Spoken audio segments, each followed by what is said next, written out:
चलिए सर, तो फाइनली हमने सोर्स डॉक्यूमेंट देख लिया और आपने कहा था सर सोर्स डॉक्यूमेंट अपने को पता लग जाएगा तो हम चले जाएंगे रिकॉर्डिंग करने के लिए, हम ट्रांजैक्शंस को रिकॉर्ड करेंगे। बट ऐसा बिल्कुल भी नहीं है, आपको एक और स्टेप से गुजरना पड़ेगा। अब आपको ये बात सुन के बड़ी सी हैरानियत हो सकती है कि हमने स्टार्टिंग में कहा कि सर थ्योरी सीख लो तब हम रिकॉर्डिंग पे चले जाएंगे, मतलब कि ट्रांजैक्शंस को रिकॉर्ड कर पाएंगे। फिर जब इसके आगे बढ़े तो हमने कहा कि नहीं नहीं नहीं, ऐसा करो, कुछ बेसिक अकाउंटिंग टर्म्स तो पहले जान लो। बेसिक अकाउंटिंग टर्म्स जब पता लग जाएगा तब जाके आप अच्छे से समझ पाओगे। जब ये देख लिया तो हमने कहा अरे छोड़ो, उससे पहले अकाउंटिंग इक्वेशन को तो समझो कि अकाउंटिंग इक्वेशन किस तरीके से काम करता है। और जब आपने ये देख लिया तो फिर आपसे कहा गया कि भैया डेबिट क्रेडिट के रूल्स को समझो, उसके बाद ही तो जाके आप रिकॉर्डिंग कर पाओगे। जब आपने रूल समझ लिया फिर आपसे कहा गया कि अब रिकॉर्डिंग करने से पहले आपको पता होने चाहिए कि जिस चीज को आप रिकॉर्ड करने जा रहे हो उसके लिए आपके पास क्या एविडेंस है, क्या प्रूफ है उस ट्रांजैक्शन का कि वो घटना घटी है, वो ट्रांजैक्शन हुई है, कितना अमाउंट इन्वॉल्व है, कब वो ट्रांजैक्शन हुई है और किस नेचर की ट्रांजैक्शन है। उसके लिए आपको कहा गया कि सपोर्टिंग डॉक्यूमेंट चेक करो कि वो आपके पास है कि नहीं। अब जब सपोर्टिंग डॉक्यूमेंट आपने चेक कर लिया तो आपसे क्या कहा जा रहा है, आपसे कहा जा रहा है रुक जाओ, एक स्टेप और रुक जाओ बस, और रिकॉर्डिंग करने से पहले क्या बना लो उसके वाउचर्स, क्या बना लो उसके वाउचर्स। ठीक है, जब वाउचर्स बन जाएंगे तब आप चले जाना रिकॉर्ड करने के लिए, मतलब तब आप जर्नल एंट्री पास करने लायक हो जाओगे। तो सर अगर हमें जब डॉक्यूमेंट्स मिल गए, जब हमें सपोर्टिंग डॉक्यूमेंट मिल गया है, हमें यह पता लग गया है कि क्या डेट था, क्या नेचर था और क्या अमाउंट था ट्रांजैक्शन का, अगर पार्टी इन्वॉल्व है तो हमें यह पता लग गया कि कौन सी पार्टी इन्वॉल्व है, तो उस केस में हमें वाउचर की क्या आवश्यकता है। ठीक है, तो वाउचर बहुत बड़ा रोल प्ले नहीं करता, वो सिर्फ ये बताता है आपको कि इस डॉक्यूमेंट के बेस पे जो आप रिकॉर्ड करने जाओगे तो किस चीज को आप डेबिट करोगे और किस चीज को आप क्रेडिट करोगे, बस इतनी सी बात। मतलब कि वाउचर्स का रोल क्या है सर, वाउचर्स का रोल यह है कि जितनी भी चीजें आपने सीखी है इसके बेसिस पे आपने अपने सपोर्टिंग डॉक्यूमेंट को पहचाना, सपोर्टिंग डॉक्यूमेंट आइडेंटिफाई किया, जिसके हमने कुछ एग्जांपल्स पीछे देखे थे। अब जो ये रूल्स था डेबिट क्रेडिट, इसको जब आप इस वाउचर पे, जब इस सपोर्टिंग डॉक्यूमेंट पे अप्लाई करोगे, और अप्लाई करते हुए आप क्या प्रिपेयर करोगे, वाउचर। वाउचर प्रिपेयर करते वक्त आपको बस क्या ध्यान रखना है, अमाउंट आपको पता है, कैश ट्रांजैक्शन है या क्रेडिट ट्रांजैक्शन है वो आपको पता है इस डॉक्यूमेंट से, कौन सी पार्टी इन्वॉल्व है वो आपको पता है, क्या आपने खरीदा है, क्या आपने बेचा है वो आपको पता है। बस आपको क्या नहीं पता इस सपोर्टिंग डॉक्यूमेंट के अंदर कि किस ट्रांजैक्शन को डेबिट करना है और किस ट्रांजैक्शन को क्रेडिट करना है। जब आपको यह पता लग जाएगा तो आप बुक्स ऑफ अकाउंट्स में ट्रांजैक्शन को रिकॉर्ड करने के लायक हो जाएंगे। तो वाउचर बस आपको क्या स्टेप करने के लिए कहता है कि जितने भी स्टेप्स आपने कर लिए उस स्टेप में आपने बस ये आइडेंटिफाई नहीं किया कि डेबिट क्या करना है, क्रेडिट क्या करना है। रूल्स आपको पता है, डेबिट रूल्स, क्रेडिट रूल्स आपको पता है, बट अब इस पर्टिकुलर सिनेरियो में, जो सिनेरियो आपके सामने रखी जा रही है जिसका ये डॉक्यूमेंट है, इस डॉक्यूमेंट के हिसाब से क्या डेबिट होना चाहिए, क्या क्रेडिट होना चाहिए वो अपने को नहीं पता। तो उसके लिए आपको क्या बनाना पड़ता है, वाउचर्स। अब ये तो होगी थ्योरेटिकल एरिया जिसमें आपको थ्योरेटिकल बैकग्राउंड इसका समझाया गया। प्रैक्टिकली सर क्या ऐसा कुछ होता है, तो नहीं, प्रैक्टिकली ऐसा नहीं होता। प्रैक्टिकली ये जो स्टेप है ये एक ही माना जाता है, मतलब कि वंस आपके पास सपोर्टिंग डॉक्यूमेंट आ गया, अनलेस अदरवाइज कुछ एक ऑर्गेनाइजेशन में चल रहा होगा, छोटी ऑर्गेनाइजेशन होगी चल रहा होगा, या फिर बड़ी ऑर्गेनाइजेशन भी होगी, तो डिपेंड्स उनकी अगर रिक्वायरमेंट है तो वो ऐसा चला रहे होंगे कि वाउचर्स अलग से बनाते होंगे और फिर बुक्स ऑफ अकाउंट्स में अलग से रिकॉर्ड करते होंगे। But practically and logically also बहुत ज्यादा रेलेवेंस नहीं है इस दो स्टेप में गुजरने का। क्यों? क्योंकि जो पर्सन रिकॉर्डिंग करता है वही पर्सन ये डिसाइड करता है कि क्या डेबिट होगा क्या क्रेडिट होगा, जिसको हम अकाउंटेंट कहते हैं। अब अकाउंटेंट को अगर ये पता है क्या डेबिट क्या क्रेडिट होना है तो वो सीधा ही रिकॉर्डिंग कर सकता है, क्योंकि रिकॉर्डिंग करते वक्त भी आपको डेबिट और क्रेडिट ही करना होता है इस डॉक्यूमेंट के बेसिस पे। लेकिन ये स्टेप आने का रीजन क्या हुआ कि जब जो वाउचर बना रहा है वो एक समझदार इंसान है, वाउचर जो बना रहा है वो एक अकाउंटिंग की नॉलेज रखने वाला व्यक्ति है। उसने क्या किया, उसने इस डॉक्यूमेंट के बेस पे एक वाउचर बनाया और उसने आइडेंटिफाई करके बता दिया कि मेरी समझ से जितनी मेरी अकाउंटिंग की नॉलेज है उसके हिसाब से राम को डेबिट करना है, कैश को क्रेडिट करना है, ये उसने बता दिया। अब जब उसने ये चीज बता दी उसके बाद उस वाउचर पे अकाउंटेंट ने अपने साइन कर दिए, और जिसने इस हरकत को कोई ना कोई वहां पे अप्रूव करेगा, कोई ना कोई ऑथराइज्ड पर्सन होगा या कोई ना कोई उसका मैनेजर होगा, ऐसा समझ लो कि कोई एक सा सीनियर व्यक्ति होगा जो कि कहेगा कि हाँ भैया इन्होंने जो किया वो ठीक है, उसने उस पर अपने ऑथराइजेशन दे दिया, अपना सिग्नेचर दे दिया। अब ऐसे ऐसे करते हुए सपोज आपने 100 वाउचर्स बना लिए, अब इन 100 वाउचर्स को जब बुक्स में रिकॉर्ड करने की बात आएगी तो रिकॉर्डिंग कोई भी डाटा एंट्री ऑपरेटर कर सकता है। क्यों? क्योंकि इस डाटा एंट्री ऑपरेटर को कोई भी दिमाग लगाने की आवश्यकता नहीं है। क्या दिमाग नहीं लगाना सर? उसको ये नहीं सोचना कि क्या डेबिट होगा क्या क्रेडिट होगा, उसको ये नहीं सोचना अमाउंट क्या है, उसको ये नहीं सोचना ट्रांजैक्शन क्या है। जो वाउचर में लिख के दे दिया गया इस अकाउंटिंग भाई साहब ने, अकाउंटेंट ने जो भी इस वाउचर बनाते वक्त चीजें पे डिसाइड कर दी, उसको ले जाके वो एज इट इज रिकॉर्ड कर देगा। तो कोई भी डाटा एंट्री ऑपरेटर इस काम को अच्छे से कर सकता है। बट जहां पे ऐसा चल रहा हो कि वाउचर और रिकॉर्डिंग दोनों एक ही व्यक्ति करता है, जिसको हम कहते हैं अकाउंटेंट, तो उस केस में अकाउंटेंट ये कहता है कि भाई साहब मैं क्यों वाउचर बना के फिर रिकॉर्डिंग करने बैठूं, मैं सीधा सीधा रिकॉर्ड कर देता हूं ना, मुझे पता है क्या डेबिट करना है क्या क्रेडिट करना है। इसलिए प्रैक्टिकलिटी में अकाउंटेंट लोग ही ये जॉब को परफॉर्म करते हैं, इसलिए वो 2 स्टेप में नहीं गुजरते, वो सपोर्टिंग डॉक्यूमेंट के बेस पे सीधा रिकॉर्ड करते हैं। अब दूसरा रीजन ये है कि आजकल जो हम इन्वायरमेंट में जी रहे हैं वो है कंप्यूटराइज इन्वायरमेंट। अब कंप्यूटराइज इन्वायरमेंट में सर होता क्या है कि इस इन्वायरमेंट के अंदर जब आप बुक्स ऑफ अकाउंट्स में रिकॉर्ड करते हो किसी भी चीज को, तो रिकॉर्ड करने के बाद जब आप उसका प्रिंट निकालते हो तो वाउचर जो है वो ऑटोमेटिकली प्रिंट हो जाता है। मतलब कि ट्रांजैक्शंस को आपने रिकॉर्ड किया, कमांड में गए, कंट्रोल भी किया, प्रिंट निकाला, तो जो वहां पे आपको प्रिंट आउट निकल के आएगा वो बेसिकली क्या होगा, वो एक वाउचर ही होगा जिसपे कि उस अकाउंटेंट को साइन करना होगा और उसके बाद फर्दर जो भी वहां का मैनेजर या ऑथराइज पर्सन होगा वो उसको अप्रूव कर देगा, साइन कर देगा।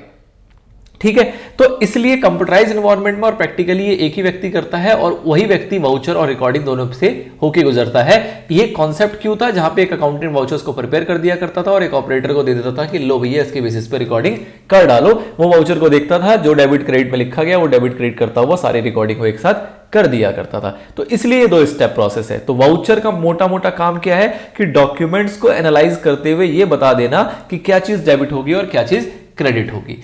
अब वाउचर्स की भी कुछ वैरायटीज होते हैं, उसको हम लेटर ऑन समझेंगे, बट फिलहाल हमने इसका पर्पस समझ लिया कि क्या वाउचर है, क्यों रिकॉर्डिंग इसके बाद होती है और क्यों इन दोनों को भी मिक्स करके किया जा सकता है और प्रैक्टिकल लाइफ में किया भी जाता है। बट फिलहाल हम एक सब्जेक्ट पढ़ रहे हैं, एक कॉन्सेप्ट को डेवलप कर रहे हैं, इसलिए हमें पता होना चाहिए कि क्या क्या मैक्सिमम अप्रोच हो सकते हैं। मिनिमम तो जब आपको मैक्सिमम पता लग गया तो इसको मिनिमम करना आपके हाथ में इजिली होगा।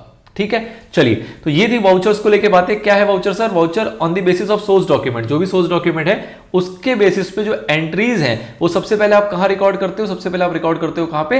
वाउचर्स में। रिकॉर्डिंग करने नहीं जाएंगे, सीधा जर्नल एंट्री पास नहीं करेंगे, उससे पहले हम क्या प्रिपेयर करेंगे? वाउचर्स। और फिर जब वाउचर्स बन जाएगा तो उसके बेसिस पे, उस वाउचर्स के बेसिस पे आपको क्या करना है? आपको जर्नल एंट्री पास करना है, जिसको हम बोलते हैं बुक्स ऑफ ओरिजिनल एंट्री। मतलब पहली एंट्री बुक्स के अंदर होगी थ्रू जर्नल, वो हम वाउचर्स को देखते हुए पास करते हैं, एंटर करते हैं। Now vouchers are printed separately by all the firm in their own names. मतलब कि वाउचर्स कैसे बनाया जाएगा? तो सर वाउचर्स का मतलब क्या है कि अगर कोई एक कंपनी है तो उस कंपनी ने एक फॉर्मेट बना लिया एबीसी लिमिटेड लेट से, यहां उन्होंने एड्रेस वगैरह लिख दिया, इस टाइप से जो फिक्स चीजें हैं वो उन्होंने यहां पे प्रिंट कर दी और ऐसी एक वाउचर्स की एक बुकलेट छाप के रखी हुई है अपने पास, जिसमें वो ट्रांजैक्शंस को रिकॉर्ड करते हैं। तो इसके अंदर बेसिक जो क्राइटेरिया वो क्या होगा कि कंपनी का नाम और डिटेल, एड्रेस वगैरह सारी चीजें आ जाएंगी। यहां पे एक डेट का ऑप्शन दे दिया जाएगा और यहां पे उसका सीरियल नंबर दे दिया जाएगा ना। इसके बाद जो आपको डेबिट करना है वो डेबिट करो, जो आपको क्रेडिट करना है वो क्रेडिट करो, यहां पे उसका अमाउंट लिखो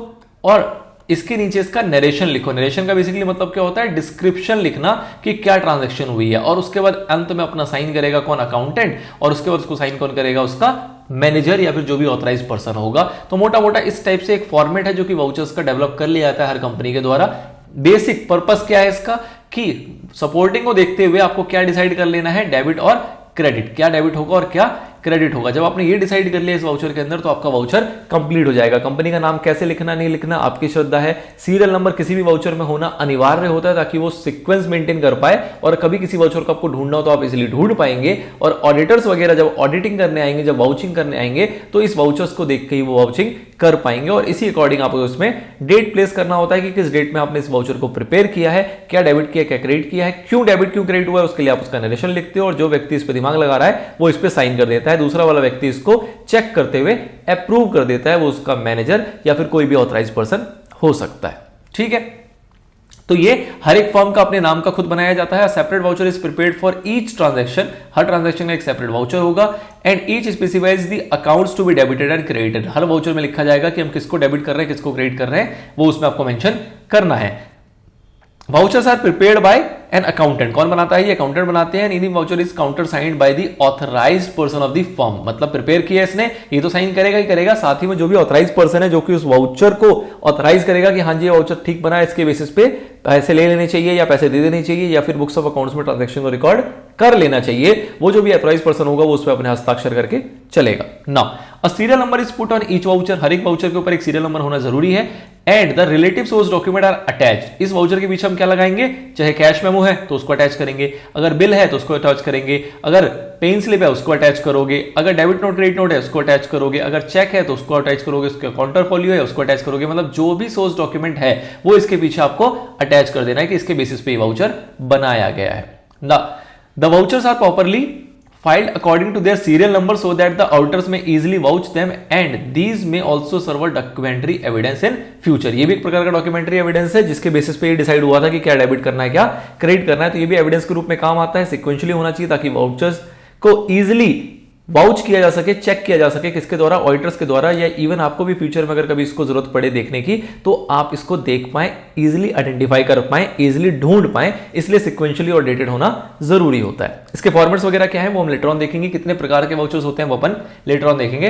बट फिलहाल आपको बेसिक पर्पस समझ में आ गया कि वाउचर्स क्या होते हैं, क्यों होते हैं, क्या इसका रेलेवेंस है और कहां पे इसको यूज नहीं किया जाता। अब जैसे हम वाउचर्स को समझ लेते हैं, अगला सवाल हमारे दिमाग में आता है कि सोर्स डॉक्यूमेंट और वाउचर्स में क्या डिफरेंस है। मतलब कि सोर्स डॉक्यूमेंट भी एक प्रकार का एविडेंस का पर्पस सर्व कर रहा था, ये भी एविडेंस का पर्पस सर्व कर रहा है। मोटा मोटा मैं आपको डिफरेंस बता दिया कि ये उसका सोर्स बताता है, उसको एक एविडेंस के रूप में एक प्रूफ देता है, ट्रांजैक्शन हुई या नहीं हुई उसकी ऑथेंटिसिटी को एस्टेब्लिश करता है, और वाउचर्स बेसिकली उसके ऊपर मोहर लगा देता है कि हाँ भैया ये डॉक्यूमेंट ठीक है और इसके बेसिस पे हमने रिकॉर्डिंग इस तरीके से करनी है, इस ट्रांजैक्शन को डेबिट करना है और इस अकाउंट को हमें क्रेडिट करना है। ठीक है, बट स्टिल हम इसके डिस्टिंक्शन को थोड़ी सी डिटेल में समझ लेते हैं क्योंकि एग्जाम पॉइंट ऑफ व्यू से थोड़ा सा इंपॉर्टेंट है। आपको पता होना चाहिए कि अगर आपसे पूछा जा रहा है कि डिफरेंस बताओ सोर्स डॉक्यूमेंट और वाउचर के बीच में, तो वो क्या होता है।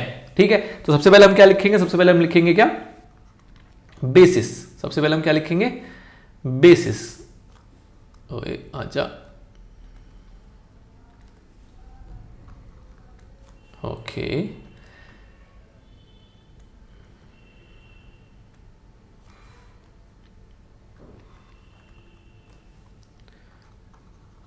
बेसिस क्या है?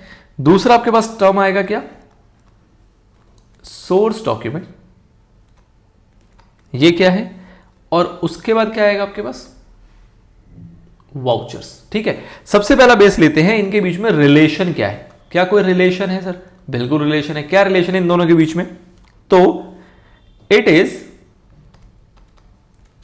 अ support, it is a support to the voucher.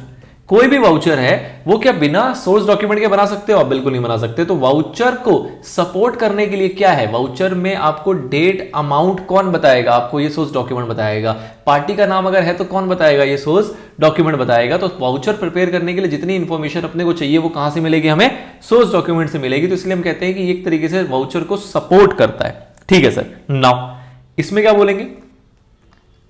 Voucher is supported by source documents. Sir दोनों में फर्क क्या है? कुछ फर्क नहीं है।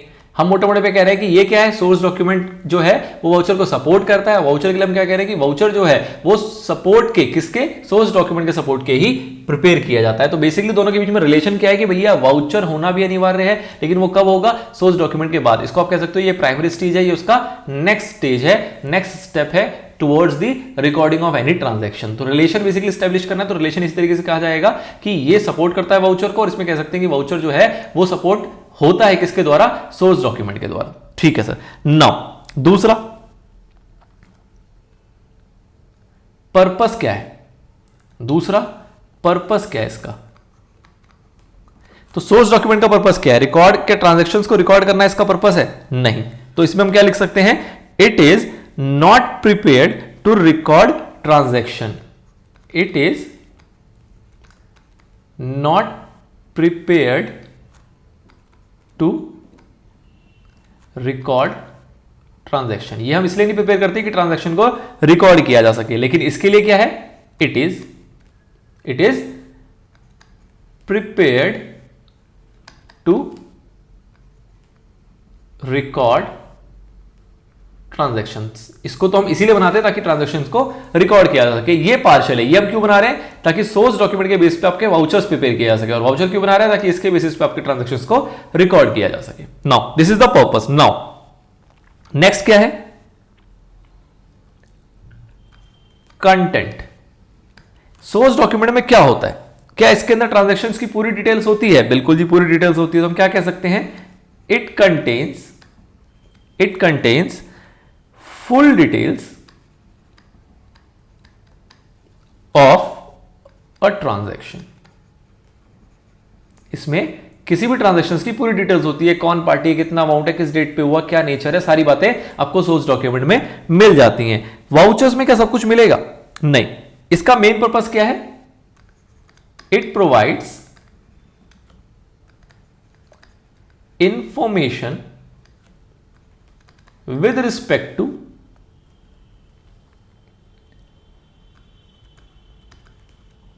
which account is debited or credited. मतलब कौन सा अकाउंट डेबिट करना है, कौन सा अकाउंट क्रेडिट करना है, ये उसकी इंफॉर्मेशन प्रोवाइड करने का काम करता है कौन? वाउचर्स। नाउ नेक्स्ट बात करते हैं,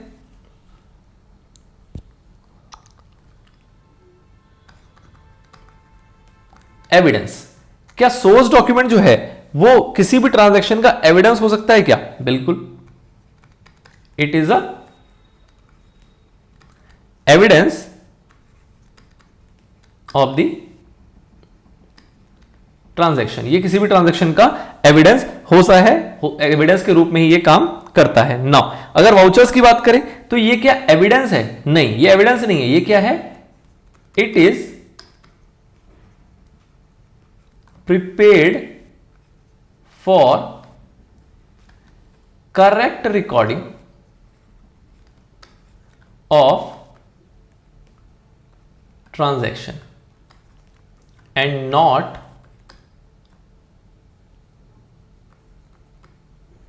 serves the purpose of evidence primarily. मतलब कि ये प्राइमरली एविडेंस का पर्पस यहां पे सर्व नहीं करता। बट क्या ये बिल्कुल भी हम कह सकते हैं कि एविडेंस नहीं होता? नहीं जी, एविडेंस तो ये होता है। एविडेंस के रूप में ये काम करता है कब? जब आपके सोर्स डॉक्यूमेंट नहीं होंगे। आप ऐसे भी कुछ ट्रांजैक्शंस को देखेंगे जब हम वाउचर्स को सीखेंगे कि अगर कोई ऐसा वाउचर बनाना हो जिसका सोर्स डॉक्यूमेंट ना हो, तो उस केस में जो वाउचर है वही सोर्स डॉक्यूमेंट के रूप में भी काम करता है। और जब यही सोर्स डॉक्यूमेंट हो जाएगा तो ऑब्वियसली ये एविडेंस के रूप में भी काम करेगा। बट प्राइमरली बात करें तो एविडेंस का काम कौन करेगा? एविडेंस का काम करेगा सोर्स डॉक्यूमेंट, क्योंकि ये एक एक्सटर्नल डॉक्यूमेंट्स होता है। और कभी भी जो सबूत है वो आपके खुद के द्वारा जनरेट किए वाले नहीं होने चाहिए, वो किसके होने चाहिए? जो कि थर्ड पार्टी जनरेट करती है। आप कहते हो कि आपने राम से सामान खरीदा तो उसके लिए राम के नाम का इनवॉइस होना चाहिए। ऐसा नहीं कि आपने खुद ही राम के नाम का इनवॉइस बना लिया, नहीं, थर्ड पार्टी होता है, तब वो एविडेंस के रूप में काम करता है। और वाउचर जो आपका वो सेल्फ जनरेटेड है, इसलिए ये प्योरली एविडेंस के रूप में काम नहीं कर सकता। ये इसके साथ मिलकर एक एविडेंस बन सकता है, बट अकेला वाउचर जो है वो एविडेंस काम में नहीं आता। बट कुछ एक सिचुएशन ऐसे एक्सेप्शंस देखोगे जहां पे आपके पास सोर्स डॉक्यूमेंट नहीं होगा और आपको वाउचर्स प्रिपेयर करने पड़ेंगे। वो एक्सेप्शन है जहां पे सोर्स डॉक्यूमेंट हो ही नहीं सकते। तो उस केस में जो आप वाउचर्स प्रिपेयर करते हो वो आपका एविडेंस के रूप में काम करता है। ठीक है, तो ये मोटे मोटे तौर पे इसका डिफरेंस था। बहुत ज्यादा कुछ मतलब मेजर डिफरेंशिएशन नहीं है। मोटा मोटा आप कह सकते हो कि दोनों आपस से रिलेटेड भी हैं, बट कुछ डिफरेंस है कि सोर्स डॉक्यूमेंट आपको ट्रांजैक्शन की पूरी डिटेल प्रोवाइड करता है, लेकिन वाउचर का बहुत लिमिटेड एरिया है कि भैया वो ये बताने में मदद करता है आपकी कि किस अकाउंट को आपको डेबिट करना है और किस अकाउंट को आपको क्रेडिट करना है। इतना बात अगर उसने सही से बता दिया आपको तो उसका जो काम है वो वहां पे पूरा हो जाता है। ठीक है, चलिए कुछ वैरायटीज है इसकी, उसकी बात करेंगे हम नेक्स्ट पार्ट में।